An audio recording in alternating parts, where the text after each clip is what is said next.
Well, a shocking video has surfaced this month of Ohio administrators in the Upper Arlington School District planning to trick parents if Ohio passes a ban on critical race theory. Watchdog Accuracy in Media just exposed more of what we already knew. We cannot trust the schools. They are foaming at the mouth to fill children's brains with rotten lies for social and political gain. Here is Accuracy in Media's undercover work in the Upper Virginia School District. Whether you can pass a bill that you can't teach CRT in a classroom, but if you didn't cover programming, or you didn't cover extracurricular activities or something like that, that message might still get out. We kept getting these emails, do you have critical race theory in your curriculum, which was what the talking point was from a certain news channel. So we got to the point where first we're going to ask you, what do you mean by critical race theory? Do you think we're teaching higher education, grad school stuff to your second grader? And then the second thing is, no, we don't have that in our curriculum.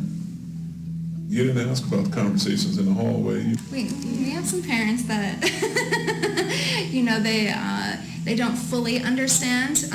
So, it's when we trick them, At the end of the day, we can close the door and teach what's right. And I would presume and hope, I don't know, that an attitude would be similar here. If stupid laws got passed, I don't know. It's hard to predict. Yeah, it's hard to predict that, but we would find parameters for which we could. Absolutely. You didn't ask about the conversations in the hallway. So you get the point. The video goes on and on. Parents are being intentionally deceived. And they're not the only ones. The state is also being left out of what the school does, because just as the administrators confess, no matter what the state tells them, what laws are passed, schools can loophole it and do as they please. Joining me now is Cathy Pultz, the president of the Upper Arlington Education Coalition, board member of the Protect Ohio Children Coalition. Also joining is Adam Guldiet, the president of Accuracy in Media, who brought us this fabulous report. Thank you, panel, for being on here. Adam, I'll first go to you. This is a pretty shocking video. Any parent, forget Ohio, any parent in the nation should see this video and they should wonder, okay, I wonder what my school district's doing. Well, I've got bad news for them. Your school district is probably doing the same thing. I've been over 150 school districts in the past year, and we hear that sort of stuff again and again and again. They use different tactics to lie and deceive parents. They use tactics to break the law in many states because they are so determined to teach the principles of critical race theory, whether you want your children to hear them or not.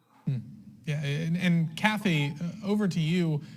What goes through your mind seeing things like this? We've seen this time and time again. I cover a lot of education on this show, a lot of the corruption in education. I used to write about it when I was with Campus Reform, College News.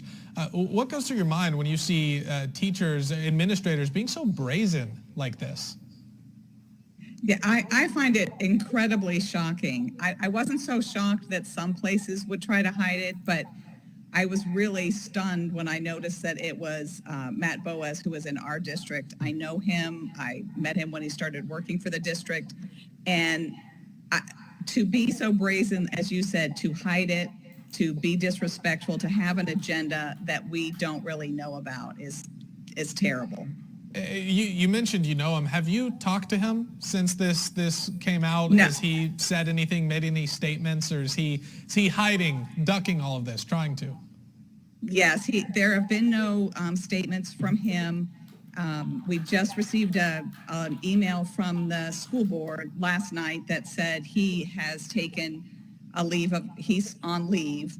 The board didn't do that. He chose to take a leave, and the school board is frantically trying to decide what they're going to do. They've told us that they do not teach CRT, but they are committed to DEI. So trust is broken in this community, so they have a lot to do to get that trust back. Yeah, they don't teach, CRT, right? They're just rebranding it, Adam. They're rebranding it, and they're trying to loophole the system. Well, if we call it inclusion training, if we can't have this book in the school if we say it's a critical race theory book, but if we name it an inclusivity book, a DEI book, then it's allowed in the school system. Yeah, they endlessly work to stay one step ahead of the parents every time. In some districts, they told us instead of calling it privilege, they now call it circumstance. In many districts, instead of calling it critical race theory, they started calling it social and emotional learning. They are determined to do this stuff and stay ahead of the parents any step of the way. And it's so frustrating because people want to trust their children's educators. They want to recognize that, sure, there are problems in public education, but surely my parents or my child's principal, my child's administrator, my child's educator, they wouldn't do those sort of things. But what we're learning is that they will, and nothing will stop them. The only solution is school choice. Yeah, well, that's a great point. Adam, know you got to get going. Cathy, I want to keep you on. Thank you so much for being here, Adam, President of Accuracy in Media. Thank you for the time. Cathy, on over to you again. Like I said, this is something that's happening every single day, not just in the school system, but in all corners of American society. I think of Project Veritas and all the work they do, similar to Accuracy in Media, exposing corruption in America's institutions.